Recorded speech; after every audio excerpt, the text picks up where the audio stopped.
एक लड़की के दिल में कितनी नफरत हो सकती है, एक लड़की किस हद तक जा सकती है, एक लड़की अपने प्यार को पाने के लिए क्या कुछ कर सकती है, इस बात का जवाब आज आपको इस वीडियो में मिलने वाला है। यकीन मानिए, ऐसा क्राइम जिसने 57 लोगों की जान एक ही झटके में ले ली, सब कुछ बताऊंगा आपको इसके बारे में। लेकिन उससे पहले, मेरा नाम है विकी और आप देख रहे हैं मिस्टीरियस दुनिया का एक और बहुत ही कमाल का एपिसोड। आप प्लीज इस वीडियो को एक लाइक कर दें और कमेंट्स में पिक में लिख दें ताकि कल की वीडियो में मैं आपको शाउट आउट दे दूं। और यार, पॉडकास्ट 10 आ चुकी है, लिंक डिस्क्रिप्शन में है, प्लीज वहां जाकर वो जरूर देख लें। बहुत ही खतरनाक स्टोरी मैंने बताई है पाकिस्तान की, जिसके अंदर 17 लोग मर गए थे।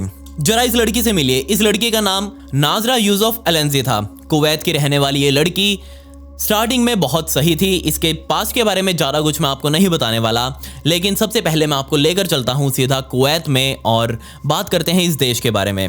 यहाँ एक ऐसा क्राइम हुआ था सन 2009 में, जिस वजह से इस देश को अपना कानून तक बदलना पड़ गया था। और कानून क्या बदला गया था वो आपको एंड में इस वीडियो में पता लगेगा। तो यहाँ आपको कुवैत के बारे में पता होना चाहिए कि ये बहुत ही छोटा सा देश है, और इतना छोटा कि इस पूरे देश की जनसंख्या लंदन शहर की आधी जनसंख्या से भी कम है। लेकिन हमें पता है कि कुवैत इस दुनिया के सबसे डेवलप्ड देशों में से एक है। क्यों? क्योंकि इस देश के नीचे जमीन में बहुत सारा तेल भरा हुआ है, और इस तेल को बेच बेच कर ही यहाँ रहने वाले शेख इतने अमीर हुए कि जिसकी आप कल्पना भी नहीं कर सकते। जी हाँ, इनके पास इतना पैसा है जिसे ये अगर डेली खर्च करें तो भी ये अपनी पूरी जिंदगी में कभी खर्च नहीं कर पाएंगे। इस कहानी को समझने के लिए आपको यहाँ ये भी समझना जरूरी है कि कुवैत में ज्यादातर रेगिस्तान भरा हुआ है, और रेगिस्तान में हमें पता है कि गर्मी बहुत ज्यादा पड़ती है। कई बार यहाँ का तापमान 50 डिग्री सेल्सियस से भी ऊपर चला जाता है। क्या मतलब 48-49 तो हमारे यहाँ भी रहता है, बट वहाँ भी 50 डिग्री से ऊपर चला जाता है। और ये चीज़ आपको आगे पता लगेगी कि मैंने आपको यहाँ का तापमान क्यों बताया। और इसी कुवैत देश के कैपिटल है कुवैत सिटी, और इसी शहर में रहती थी 23 साल की नाजरा यूसुफ एलेंजी। ये महिला शादीशुदा थी। इसके पति का नाम जायद जाफरा था। इसके 2 बच्चे हो चुके थे, और ये परिवार बिल्कुल खुशी से आराम से यहाँ रह रहा था। पैसों की कोई कमी नहीं थी, कारोबार इनका अच्छा था और सब कुछ सही चल रहा था। इसके बचपन के बारे में मुझे ज़्यादा कुछ पता नहीं लग पाया, लेकिन हाँ, बस ये पता चला कि स्टार्टिंग से ही ये नाजरा बहुत ज़्यादा शॉर्ट टेम्पर्ड रही है। इसे बहुत जल्दी गुस्सा आ जाता था, और ये गुस्सा कभी कभी अपने बच्चों के ऊपर या फिर कभी अपने पति के ऊपर निकाल दिया करती थी। अब बेशक यहाँ नाजरा की मेंटल हेल्थ थोड़ी ठीक नहीं थी। वो थोड़ी सी, ज़्यादा नहीं कहूँगा, थोड़ी सी मंदबुद्धि थी, लेकिन यहाँ फिर भी वो अपने पति के साथ सही गुजारा कर रही थी। बच्चे भी ठीक ठाक बड़े हो रहे थे। लेकिन यहाँ एक दिक्कत थी, और वो दिक्कत थी कि इसके दोनों ही बच्चे हैंडीकैप थे। और कभी वैसे तो उसके पति यानी कि इन दोनों बच्चे के पिता जायद जाफरा ने इस बात को जाहिर नहीं किया कि उसके दोनों बच्चे हैंडीकैप्ड हैं, और फिर भी वो अच्छे से उनका ख्याल रख रहा था। यहाँ नाजरा हमेशा घर पर रहा करती थी, जैसा कि वहाँ कुवैती फैमिलीज में होता ही है कि महिलाएं हमेशा घर पर रहती हैं, बच्चों का देखभाल करती हैं और घर की संभाल करती हैं। जबकि उनके पति यानी कि नाजरा का भी पति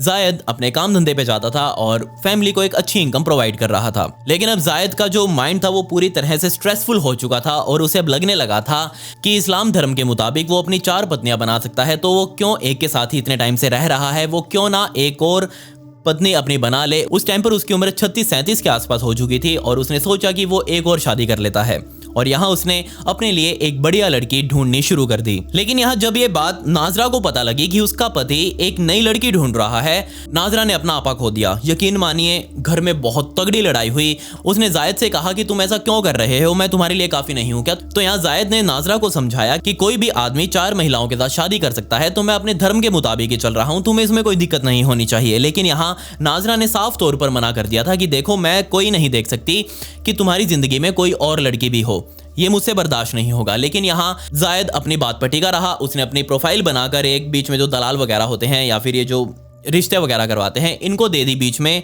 और कहा कि जाओ मेरे लिए एक लड़की ढूंढो। और जैसे ही उनको एक लड़की मिली और दोनों की बात आगे बढ़ाई, दोनों ने एक दूसरे से मिलने का सोचा, और यहाँ मिलके अब जल्दी से जल्दी वो शादी भी करने वाले थे। जबकि नाजरा जो घर पर अब अपने दोनों बच्चों के साथ अकेली थी, वो अंदर ही अंदर घुटे जा रही थी, ये सोच सोच कर कि उसके पति जायद ने उसके साथ अच्छा नहीं किया, उसने एक नई लड़की ढूंढ ली है, जबकि उसको बीच अधर में ही छोड़ दिया है। यहाँ नाजरा को अंदर से महसूस होने लगा था कि शायद हो सकता है उसकी मेंटल स्टेबिलिटी की, या फिर उसके दोनों बच्चे हैंडीकैप पैदा हुए थे, इसी वजह से जायद ने उसे छोड़ दिया है, या फिर वो इसी वजह से ही दूसरी शादी कर रहा है। और अब अंदर ही अंदर उसके माइंड में बैठ चुका था कि वो ऐसा नहीं होने देगी, और अंदर ही अंदर वो भर चुकी थी बिल्कुल। आग जो थी वो उसके सर से ऊपर जा चुकी थी और अब ये आग कहीं तो निकलनी थी। और समय आया अगस्त 2009 का, जब जायद ने एक लड़की ढूंढ ली थी और अब अगस्त 2009 में वो उसके साथ शादी करने वाला था, बिल्कुल एक अच्छे रीति रिवाज से। ये बात जाकर सीधा जायद ने नाजरा को बताई कि देखो मैं अब शादी कर रहा हूँ और अगस्त के महीने में अंत होते होते मेरी शादी हो जाएगी दूसरी, और तुम्हें उसे कोई दिक्कत नहीं होनी चाहिए। यहाँ जैसे ही नाजरा ने बात सुनी तो उसने अपने आप को बाहर से तो शांत रखा। उसने दिखाया जायद को कि ठीक है कोई बात नहीं, तुम्हारी मर्जी है, तुम दूसरी शादी कर लो, तीसरी शादी कर लो, क्या फर्क पड़ता है, लाइन लगा दो। लेकिन अंदर से वो पूरी तरह से टूट चुकी थी, अंदर से वो खत्म हो चुकी थी, अंदर से वो काबू में नहीं थी। उसने अपने मन ही मन में सोच लिया था कि आज नहीं तो कल वो इस जायद से और उसके होने वाली पत्नी से बदला जरूर लेगी और उन्हें इसकी कीमत चुकानी पड़ेगी। लेकिन वो तलाश कर रही थी एक सही मौके के आने का, जिस टाइम पर वो परफेक्टली इन दोनों से बदला ले सके। और फिर मौका आया 15 अगस्त 2009 का। जी हाँ, हमारे भारत का स्वतंत्रता दिन, लेकिन कुवैत में ये एक आम ही दिन था और वो बिल्कुल आम शुरू हुआ। टेम्परेचर्स बहुत ज़्यादा थे, वहाँ पर 50 डिग्री के आसपास का तापमान था और उसी दिन जायद की नई बीवी के साथ उसकी शादी होने वाली थी। उसने पूरा प्लान किया हुआ था, पूरा तामझाम रचा हुआ था उसने। और इस तामझाम में नॉर्मली तो जो लोग होते हैं वो निकाह कर लेते हैं इस्लाम में, और लेकिन यहाँ पर इसने थोड़ा वेस्टर्न कल्चर अपनाया और बड़ा सारा टेंट लगाया और अलग अलग तरह के वेस्टर्न ड्रेस में लोग बुलाए और पूरे गेस्ट आए हुए थे अच्छे बहुत सारे। इसने तामझाम के अंदर अच्छे से पूरा सेटअप किया हुआ था। अब यहीं से अंदाज़ा लगा लीजिए कि जायद ने अपनी शादी पर कितना खर्चा लगाया था। उसने जो शादी के पंडाल में लगने वाले फूलों को हॉलैंड से इंपोर्ट करवाया था, टेंट लगाने वाले अमेरिका से बुलाए थे, खाना बनाने वाले दूसरे देशों से आए हुए थे, अलग अलग देशों से थे क्योंकि अलग अलग देशों का खाना वहाँ पर सर्व किया जाना था। अब इसके अलावा जो टेंट लगा था, अब नॉर्मली हमारे भारत की शादियों में क्या होता है, एक टेंट होता है और उसी के नीचे सारा कुछ रचा जाता है, लेकिन यहाँ टेंट अलग अलग थे, लड़कियों के लिए अलग, औरतों के लिए अलग, लड़कों के लिए अलग और आदमियों के लिए अलग। काफ़ी सारे टेंट बना रखे थे, मतलब कि सेक्शंस बना रखे थे। यहाँ पर ये आदमी रुकेगा, जिसको पैग शैग मारने हो वो इसमें जाए, जिसको सूखा सूखा काटनी हो वो इसमें जाए। और ये टेंट भी कोई छोटे मोटे टेंट नहीं थे, बड़े बड़े टेंट थे। एक टेंट के अंदर सैकड़ों लोग आराम से बैठकर अपना टाइम पास कर सकते थे, वो शादी को निपटा सकते थे। टेंट का कलर व्हाइट और रेड रखा गया था ताकि टेंट अंदर से गर्म ना हो और सब कुछ एकदम परफेक्टली चल रहा था यहाँ पर। लेकिन एक बार आप इस टेंट को जरा गौर से देखिए। इस टेंट को देखकर बेशक आप मनमोहित हो गए होंगे, आपको ये पसंद आया होगा और आपने सोच लिया होगा कि मैं भी अपनी शादी में ऐसा ही टेंट बुक करूंगा / करूंगी। लेकिन आपको यहाँ इसमें कोई दिक्कत लगी? और मुझे तो लगी, और वो दिक्कत ये है कि जरा देखिए, इस टेंट के अंदर सिर्फ एक ही एग्जिट है। इसी एग्जिट से लोग अंदर आ सकते हैं और यहीं से बाहर जा सकते हैं। इसके अलावा चारों तरफ से ये ढका हुआ है, कहीं से एग्जिट कर ही नहीं सकते लोग। ये बात मैंने आपको क्यों बताई, इसका कारण आपको आगे पता चलेगा। सारे गेस्ट यहाँ पर मौजूद थे, सभी मजे कर रहे थे, इंक्लूडिंग जायद और उसकी नई बीवी भी। लेकिन सिर्फ एक इंसान था जो इस शादी से खुश नहीं था और वो थी नाजरा एलेंजी। नाजरा उस दिन दोपहर भी अपने घर पर ही मौजूद थी और यहाँ उसके मन में चल रहा था कि कैसे वो बदला ले, और उसके माइंड में खतरनाक, बहुत ही खतरनाक प्लान आया। और वो प्लान था कि क्यों ना जिस आदमी के लिए वो मर रही है उसकी ही शादी खराब कर दी जाए तो सब कुछ ठीक हो जाएगा। तो यहीं वो इस प्लान पर अपने अब इम्प्लीमेंट करने वाली थी। और यहाँ अब उसका प्लान क्या था, जरा उसके बारे में देखते हैं और कैसे उसने इम्प्लीमेंट किया। सबसे पहले वो अपने घर से बाहर निकली, उसने अपनी गाड़ी निकाली। अपनी गाड़ी के अंदर छोटे छोटे ड्रम्स जो होते हैं, छोटे छोटे टैंक जो होते हैं, वो सारे पेट्रोल से भरवा लिए और उस गाड़ी के अंदर वो पेट्रोल वाले टैंक लोड करके वो सीधा वेडिंग डेस्टिनेशन पर गई, जहाँ वो सारे टेंट्स लगे हुए थे। टेंट के अंदर लोग मौजूद थे, एंजॉय कर रहे थे। किसी को नहीं पता था कि बाहर अब उनके खतरा उनके पास धीरे धीरे चलता आ रहा है। पेट्रोल भरवा कर सीधा वो टेंटों पे पहुंची और बाहर से ही, जी हाँ, अंदर वो नहीं गई, किसी को भी उसने अपनी शक्ल नहीं दिखाई। बुर्का उसने डाला हुआ था और जस्ट उसका मुंह ढका हुआ था, किसी को भी पता नहीं था कि वो कौन है। जस्ट उसने वो जो टैंक ले रखे थे उन टैंक को बाहर निकाला और एक टैंक से जो टेंट के बाहर चारों तरफ जो पर्दे लगे हुए थे और जो दीवारें थी, जो सब कुछ सेट था, जो आप समझ लीजिए, बस टेंट के चारों तरफ उसने पेट्रोल जो था वो छिड़कना स्टार्ट कर दिया उन टैंक से। और टैंक से पेट्रोल छिड़कने के बाद आपको पता ही है कि वहाँ टेम्परेचर 51-52 डिग्री सेल्सियस था और जस्ट एक चिंगारी की ज़रूरत थी, और वो चिंगारी भी अब नाजरा ने उस टेंट को दे दी। अंदर सैकड़ों लोग मौजूद हैं और यहाँ बाहर आग लगने लगी थी। अंदर मौजूद लोगों को धीरे धीरे स्मेल आनी स्टार्ट हुई और धुआं दिखने लगा कि चारों तरफ से धुआं टेंट के अंदर आ रहा है और एकदम से वहाँ पैनिक बढ़ गया और अब लोग सारे एग्जिट की तरफ भागने लगे। अब आप सोच लीजिए, एक गेट छोटा सा और अंदर सैकड़ों लोग मौजूद हैं, चारों तरफ आग लगी हुई है, तो कैसे लोग एक छोटे से एग्जिट से बाहर निकल पाएंगे? अगर वहाँ 2-3 और एग्जिट होते तो यहाँ इतने बड़े पैमाने पर नरसंहार नहीं होता, लोग बचाए जा सकते थे। लेकिन नहीं, वहाँ एक ही एग्जिट था और वहीं भगदड़ मच गई। लोग एक दूसरे के ऊपर कूद कूद कर बाहर जाने की कोशिश कर रहे थे, पर बहुत से बाहर नहीं जा पाए और सैकड़ों लोग अब अंदर ही उस आग में झुलस चुके थे। तापमान बाहर 50-51 डिग्री सेल्सियस के आसपास था, लेकिन टेंट के अंदर का तापमान, शायद आप विश्वास ना करें, पर पूरे 500 डिग्री सेल्सियस के आसपास पहुंच चुका था। जो लोग बाहर निकल गए वो बच गए, जो लोग अंदर ही फंसे रहे, जिनको मौका नहीं मिला बाहर निकलने का, उनकी चिता अंदर ही जल गई। सिर्फ 3 मिनट का टाइम लगा इस पूरे टेंट को खत्म होने में।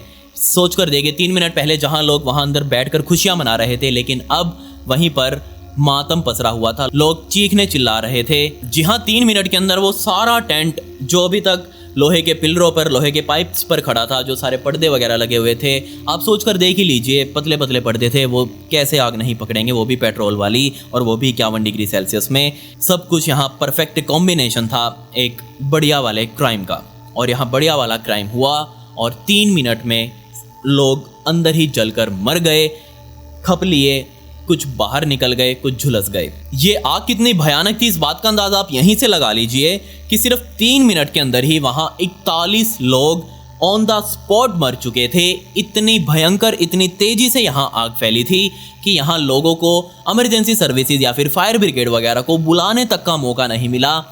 जस्ट सबके सामने पलक झपकते ही सब कुछ हो गया। खैर, बाद में इमरजेंसी सर्विसेज मौके पर पहुंची और उन्होंने यहां पर आकर आग पर काबू पाया और बाकी जो टेंट लगे हुए थे आसपास में, उन तक आग को पहुंचने से बचाया। लेकिन यहां जो 41 लाशें उन्होंने वहां से बाहर निकाली थी और जो 90 लोग झुलसे हुए आइट साइड में पड़े हुए थे, उन सभी को हॉस्पिटल पहुंचाया। लेकिन यहाँ जो 41 लाशें थी, उनके बारे में मैं बात करूंगा। जी हाँ, उनकी हालत इतनी खराब थी कि उनकी पहचान तक नहीं हो पा रही थी। क्या आप इस बात पर विश्वास करेंगे कि वो लोग 41 इतनी बुरी तरह से झुलस गए थे, इतनी बुरी तरह से जले थे कि उनकी पहचान उनके डीएनए से करवानी पड़ी। जो 90 लोग अब हॉस्पिटल में भर्ती थे, जो घायल हुए थे, जो बुरी तरह घायल थे, उनमें से भी कुछ लोगों ने आने वाले दिनों में दम तोड़ दिया और अब मरने वालों का आंकड़ा 41 से उठकर 57 पर पहुंच चुका था। सोच कर देखिए, 57 लोग जो शादी में नाचने गाने गए थे, वो कैसे इस दुनिया से ही निकल लिए। जबकि 74 लोग अभी भी हॉस्पिटल के बेड्स पर पड़े हुए थे और अपनी मौत को अपने पास आने से रोक रहे थे। ये क्राइम इतना बड़ा था कि ना ही कुवैत ने इतिहास में आज तक कभी ऐसा कुछ देखा था और ना ही कुवैत ने इसके बाद ऐसा कुछ कभी अभी तक देखा है। लेकिन इस पूरे कांड में जो मेन टारगेट था जाफरा का, वो तो जिंदा ही था, क्योंकि जिस टेंट में उसने आग लगाई थी उसे लग रहा था कि ये आदमियों का टेंट है, लेकिन जिस टेंट में उसने आग लगाई थी वो सिर्फ महिलाएं और बच्चों का टेंट था। जी हाँ, इस पूरे कांड में मरने वाले और घायलों में सिर्फ बच्चे और महिलाएं ही शामिल थी, जबकि जायद और उसकी होने वाली बीवी अलग दूसरे टेंट में मौजूद थे।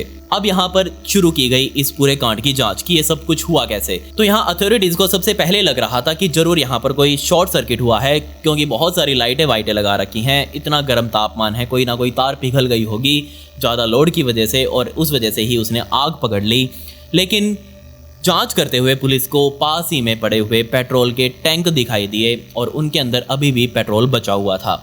जब ये चीज़ पुलिस को पता लगी तो पुलिस ने अलग एंगल से जांच करी और पता चला कि जिस कपड़े में आग लगाई गई थी पेट्रोल डालकर, उसके अंदर पेट्रोल के निशान मिले। तब यहाँ पुलिस कंफर्म हो गई कि जरूर ये आग लगी नहीं बल्कि लगाई गई है। और अब यहाँ बात चली पूछताछ की। पूछताछ शुरू की गई, शादी में आने वाले गेस्ट से पूछताछ की गई, सभी को लाइन अप किया गया और पूछा गया कि बताओ कौन हो सकता है। जिसके बाद नंबर आया जायद का भी और जायद की होने वाली बीवी का भी। लेकिन इन दोनों ने ही बोल दिया कि हमें तो किसी के ऊपर शक नहीं है, हमारा तो कोई दुश्मन भी नहीं है, हमारे तो सारे अच्छे दोस्त हैं, अच्छे रिश्तेदार हैं, कोई ऐसा क्यों करेगा। अब यहाँ जायद से जुड़े हुए लोगों से भी पूछताछ की जानी थी और कैसे पुलिस जायद से जुड़ी हुई उसकी पुरानी बीवी यानी कि पहली बीवी जाफरा को छोड़ सकती थी। तो यहाँ पुलिस जाफरा के घर गई और पूछताछ करने लगी कि ऐसे ऐसे कांड हुआ है, आपका पति जो जायद है वो दूसरी शादी कर रहा था और उसकी शादी में ऐसे ऐसे आग लगाई है किसी ने, क्या आप इसके बारे में जानते हैं? तो यहाँ जाफरा ने साफ मना कर दिया कि मुझे कोई लेना देना नहीं है, मैं अपने बच्चों की देखभाल में लगी हुई हूँ, मुझे परेशान मत करो। तो यहाँ उस टाइम पर तो पुलिस नाजरा के घर से निकल गई और सीधा जायद के पास गई और कहा कि नहीं, तुम्हारी पत्नी तो मना कर रही है और अब बताओ कौन हो सकता है। तो यहाँ जायद ने पुलिस से एक बार फिर कहा कि देख लीजिए जनाब, एक बार और उससे पूछताछ कर लीजिए थोड़े बढ़िया वाले तरीके से। तो यहाँ पुलिस ने कहा ठीक है, हम एक बार और ट्राई कर लेते हैं। और अब की बार पुलिस उसके घर पर पूछताछ करने की बजाय उसे अपने साथ अपने कार में बिठाती है और सीधा पुलिस स्टेशन लेकर आती है। और यहाँ पुलिस स्टेशन में पैर रखते ही नाजरा टूट गई और उसने बक बक बक बोलना शुरू कर दिया। अब यहाँ मैं आपको बता देता हूँ कि कुवैत में भी ये नियम है कि अगर पुलिस किसी इंसान को उठाती है तो उसके पास ये हक होता है कि पुलिस स्टेशन पहुँचते ही वो अपने लॉयर को फ़ोन कर सकता है या फिर कर सकती है और उसे तुरंत वहाँ बुला सकती है अपने पास। और ये ऑफर नाजरा को भी दिया गया पुलिस द्वारा, लेकिन नाजरा ने किसी को कॉल नहीं किया, कोई अपना वकील वगैरह नहीं बुलाया और सीधा अब यहाँ पुलिस के सामने अपने किए हुए गुनाह को कबूल करना स्टार्ट किया। उसने सब कुछ बता दिया पुलिस को कि कैसे वो अपने घर से उस दिन निकली थी, उसने पेट्रोल के टैंक भरवाए और सीधा वहाँ जाकर टेंट में पेट्रोल डालकर उस पर आग लगा दी थी। लेकिन बाद में पुलिस वालों ने ही उसे एडवाइस दी कि देखो तुम अभी भी अपने वकील को बुला सकती हो। और यहाँ जैसे ही उसको छूट मिली कि वो अपने वकील को बुला सकती है, यहाँ नाजरा पलट गई। उसको पता चल गया था कि उसके पास हक है, यहाँ वो बच सकती है। उसने अपने वकील को बुलाया, हायर कर लिया था और वकील के आते ही वो पलट गई। वकील ने जरूर उसे सिखा दिया होगा ऑब्वियसली कि तुम देखो अपने बयान बदल दो, क्योंकि पुलिस के सामने दिए हुए बयान कोर्ट में वैलिड नहीं होते हैं, वहाँ भी यही रूल है।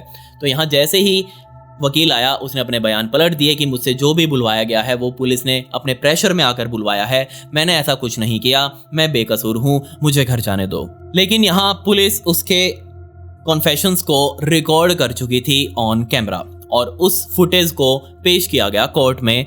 और यहाँ कोर्ट में जज ने भी माना कि देखिए आपने कन्फेस किया हुआ है और अब आपको इसी बयान के ऊपर रहना पड़ेगा। लेकिन अब आगे जो इस केस में होने वाला था ना, वो बहुत ही अजीब था। जी हाँ, इस केस में काफ़ी सारे ट्विस्ट और टर्न्स आए। सबसे पहला टर्न तो ये था कि जब पुलिस ने नाजरा को झपा था, उसको उठाकर पुलिस स्टेशन लेकर आई थी, तो यहाँ नाजरा बोल रही थी बार बार कि देखिए मैं प्रेग्नेंट हूँ और मुझे तीसरा बच्चा होने वाला है। और इसी बात ने इस पूरे केस को पलट दिया। जी हाँ, कुवैत में भी ये रूल है कि प्रेग्नेंट वूमेन जो होगी उसके ऊपर डेथ पेनल्टी नहीं लग सकती, उसे मौत की सजा नहीं दी जा सकती। और ये बात जैसे ही वहाँ जज के सामने नाजरा ने बोली कि मैं प्रेग्नेंट हूँ और जायद का तीसरा बच्चा होने वाला है, तो यहाँ कंफ्यूजन बढ़ गई। उसे वापस जेल में शिफ्ट कर दिया गया, वरना उसे उसी टाइम पर डेथ पेनल्टी सुना दी जानी थी, क्योंकि बाहर बहुत बड़े पैमाने पर हंगामा चल रहा था। लोग किसी की भी सुनने को तैयार नहीं थे, सिर्फ डिमांड कर रहे थे कि इस कांड की आरोपी को सिर्फ और सिर्फ डेथ पेनल्टी दी जाए। लेकिन यहाँ अब दिक्कत ये थी कि नाजरा प्रेग्नेंट थी और उसको बच्चा होने वाला था और यहाँ अब नियम के मुताबिक उसे डेथ पेनल्टी नहीं दी जा सकती थी। अब आप कहेंगे कि बच्चा होने के बाद दे दो, लेकिन तब भी नहीं दी जा सकती थी क्योंकि एक बच्चे को उसकी माँ की जरूरत होती है। ये बात थी सितंबर 2009 की, जब ये सारा सामने आया था सच की नाजरा प्रेग्नेंट है। लेकिन इसके सिर्फ 2 महीने बाद ही, जी हाँ, नवंबर 2009 में पुलिस ने एक रूटीन मेडिकल चेकअप करवाया और उसमें सामने आया कि नाजरा तो प्रेग्नेंट ही नहीं है।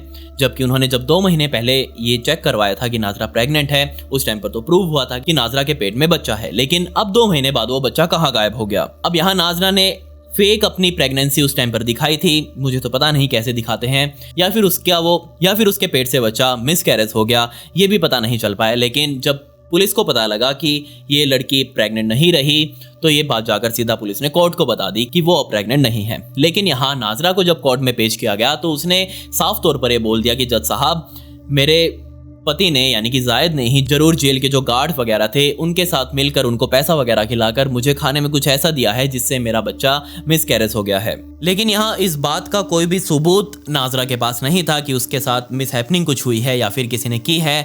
जस्ट कोर्ट ने भी उसकी इन बातों को बकवास समझा और धीरे धीरे टाइम कटता कटता मार्च 2010 का समय आ गया, जब इस बात को पूरी तरह से नकार दिया गया कि उसके साथ किसी ने कुछ किया है। धीरे धीरे जैसे टाइम बीत रहा था वैसे वैसे लोगों का गुस्सा ठंडा होने के बजाय बढ़ता जा रहा था। सभी लोग डिमांड कर रहे थे कि अभी तक इस महिला को डेथ पेनल्टी क्यों नहीं हुई, इसे सजा क्यों नहीं मिली, क्योंकि इसने कुछ ही मिनटों में 57 लोगों की जान अकेले ले ली। अब यहाँ डेथ पेनल्टी कोर्ट की तरफ से घोषित भी की गई कि इसे अब डेथ पेनल्टी ही मिलेगी, बचने का कोई चांस नहीं है। लेकिन फिर भी उसके पास एक मौका था कुवैत के नियम के मुताबिक, और वो मौका था कि उसके घर वाले यानी कि नाजरा के फैमिली मेंबर्स सामने आकर गुहार लगा सकते हैं कि नाजरा को बख्श दो। लेकिन क्या आप इस बात पर विश्वास करेंगे कि नाजरा के जो घर वाले थे, उसके ही माता पिता जो थे, भाई बहन जो थे, या फिर जो भी रिश्तेदार थे, उनमें से एक भी सिंगल आदमी कोई सामने नहीं आया जिसने कोई पेटिशन दायर किया हो इसके लिए कि नाजरा को माफ़ किया जाए, उसे थोड़ी राहत दी जाए। जिस वजह से सारे विक्टिम्स के जो परिवार थे और कोर्ट जो थी और पुलिस जो थी, जो चार्जशीट उसके ऊपर बनाई गई थी, वो सभी स्ट्रॉन्ग हो गई और अब यहाँ डेथ पेनल्टी ही मिलने वाली थी नाजरा एल-नैंसी को। अब ज़्यादा टाइम वेस्ट ना करते हुए कोर्ट ने भी अपडेट रख दी कि इसे डेथ पेनल्टी दी जाएगी, इसकी जान ली जाएगी। मैं आपको यहाँ बता दूं कि जो नाजरा थी वो कुवैत के इतिहास में दूसरी महिला थी जिसे कभी डेथ पेनल्टी दी गई हो, क्योंकि हमेशा देखा गया है कि कोई भी महिला क्राइम करती है तो उसे थोड़ी बहुत कम सज़ा दी जाती है बजाय पुरुषों के, क्योंकि हमें पता ही है हमारे समाज का। खैर, इससे पहले कि मैं आपको ये बताऊं कि नाजरा को कैसे मौत दी गई, उससे पहले मैं आपको ये बता दूं कि यहाँ इस ट्रायल जब ये बीच में चल रहा था, ये सब कुछ चल रहा था, केस कोर्ट में पेंडिंग था, उसी बीच में एक नया कानून देश में बनाया गया, कुवैत के अंदर लागू किया गया कि अब जो भी शादियां होंगी, टेंट लोग लगा सकते हैं, कोई दिक्कत नहीं है, लेकिन एक नया कानून ये बनाया गया कि उस टेंट के अंदर ऑर्गेनाइजर्स को ये ध्यान रखना होगा कि वो जो पर्दे इस्तेमाल करते हैं वो फायर प्रूफ हों, आग बुझाने वाले जो यंत्र थे वो टंगे होने चाहिए, पूरी फिटिंग होनी चाहिए, आग बुझाने वाली जो पाइप्स लगाई जाती हैं टेंट के अंदर वो सब कुछ होना चाहिए। इसके अलावा 3 कम से कम एग्जिट गेट्स अलग अलग दिशाओं में टेंट के अंदर होने चाहिए जहां पर इमरजेंसी में लोग वहां से बाहर निकल सकें।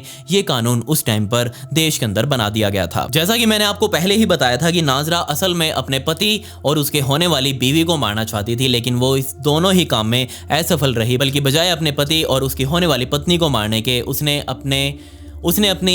अपने पति की होने वाली पत्नी की ही माँ और बहन को मार डाला इस आग के अंदर। और तब आया 25 जनवरी 2017 का दिन, जब तकरीबन 7 साल से भी ज़्यादा का समय बीत चुका था इस कांड को हुए, और अब यहाँ फाइनली नाजरा को उसके किए की सज़ा उस दिन दी गई। उस दिन कुवैत के इतिहास में 7 लोगों को एक साथ मौत की सज़ा दी गई थी और उसमें नाजरा भी शामिल थी। लेकिन यहाँ आमतौर पर कुवैत में जितने भी मौत की सजाएं दी जाती है उसको पब्लिकली लाइव मीडिया पर दिखाया जाता है, पर उस दिन किसी भी मीडिया को अलाउ नहीं किया गया। नाजरा के लिए नहीं था कोई सिक्योरिटी प्रबंध, ये नहीं है, नाजरा इसकी वजह नहीं थी कि वो मीडिया पर नहीं आई, बल्कि वो जो 6 अलग मेंबर्स थे नाजरा के अलावा, उसमें एक वहीं के शाही परिवार का यानी कि कुवैत के ही शाही परिवार का भी मेंबर था जिसे उस दिन मौत की सजा दी जानी थी। और शाही परिवार की इज्जत का मान रखते हुए किसी भी मीडिया वालों को पुलिस वालों ने जेल के अंदर नहीं आने दिया, और उस शाही परिवार के मेंबर की ही वजह से कोई मीडिया कवरेज उस दिन किसी भी डेथ पेनल्टी की नहीं की गई। फाइनली उसको मरा हुआ देखकर जो पीड़ित परिवार थे उनको कहीं ना कहीं शांति जरूर पड़ी होगी। रिवेंज देखो मन में रह ही जाता है। 57 लोगों की जान गई थी सिर्फ एक इंसान के बदले के लिए, और वो बदला भी उसका पूरा नहीं हुआ। कैसी मूर्ख क्रिमिनल थी। खैर, इस केस से जुड़ी हुई कुछ फोटोज हैं मेरे पास जो मैं आज रात को इंस्टाग्राम की स्टोरी पर लगा दूंगा, और आज की वीडियो की स्टोरीज हाईलाइट में लग जाएंगी, जल्दी ही लग जाएंगी। वैसे स्टोरी पर तो आज रात को 9 बजे ही लग जाएगी। मेरी इंस्टाग्राम आईडी ये है और इसका लिंक आपको डिस्क्रिप्शन में भी मिल जाएगा। प्लीज़ आप वहाँ मुझे फॉलो ज़रूर कर लें, वहाँ मुझसे बात भी कर सकते हैं अगर कुछ भी बात आपको मुझसे शेयर वगैरह करनी हो। कोशिश करूँगा सबका रिप्लाई दे पाऊँ, बट रह ही जाते हैं कुछ। खैर, पिछली वीडियो का शाउट आउट साहिस्ता सलमानी को and comment pick me to get a shout out in next video. आपको वीडियो कैसे लगी कमेंट्स में वो भी बता दें। मिलते हैं अगली वीडियो में। ये वीडियो देखने के लिए धन्यवाद।